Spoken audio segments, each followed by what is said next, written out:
જય સ્વામિનારાયણ ફ્રેન્ડ, કેમ છો બધા? આજે શનિવાર હતો એટલે મેં કીધું ચાલો અક્ષરભાઈ આપણે સ્વામિનારાયણ મંદિરે જઈ આવીએ.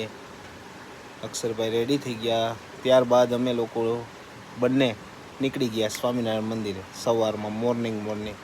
કારણ કે હમણાં બહુ ટાઈમથી ઘનશ્યામ મહારાજના દર્શન નહોતા કર્યા. અક્ષરભાઈ ક્યારનો કહેતો હતો, ડેડી ચાલો સ્વામિનારાયણ મંદિરે જવું છે, સ્વામિનારાયણ મંદિરે જવું છે. ત્યારબાદ અમે લોકો પહોંચી ગયા એક્ઝેક્ટ સ્વામિનારાયણ મંદિરે. જો અક્ષરભાઈની અદા, ફટાફટ અમે પહોંચી ગયા. ચપ્પલ કાઢીને સીધા ઘનશ્યામ મહારાજના દર્શન કરી લીધા. પછી હિંડોળા દર્શન હતા. અક્ષરભાઈ કહે પપ્પા ભગવાન તો ઝૂલે ઝૂલે છે. મેં કીધું હાલો ઝૂલાવો. તા વળી એક દાદા આવી ગયા, આવીને કે ત્યાં ન પકડાય, અહીંયા પકડો.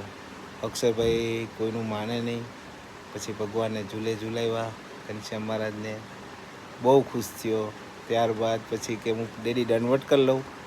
અક્ષરભાઈ જો મારા દંડવટ કરે છે, ભગવાનને પ્રાર્થના કરે છે કે મને ભણી ગણીને હોશિયાર કરી દેજો, મને ડાયો થોડોક કરી દેજો. અમારો અક્ષરભાઈ થોડોક જિદ્દી છે, પગડા છઠ્ઠી બોલાવે છે.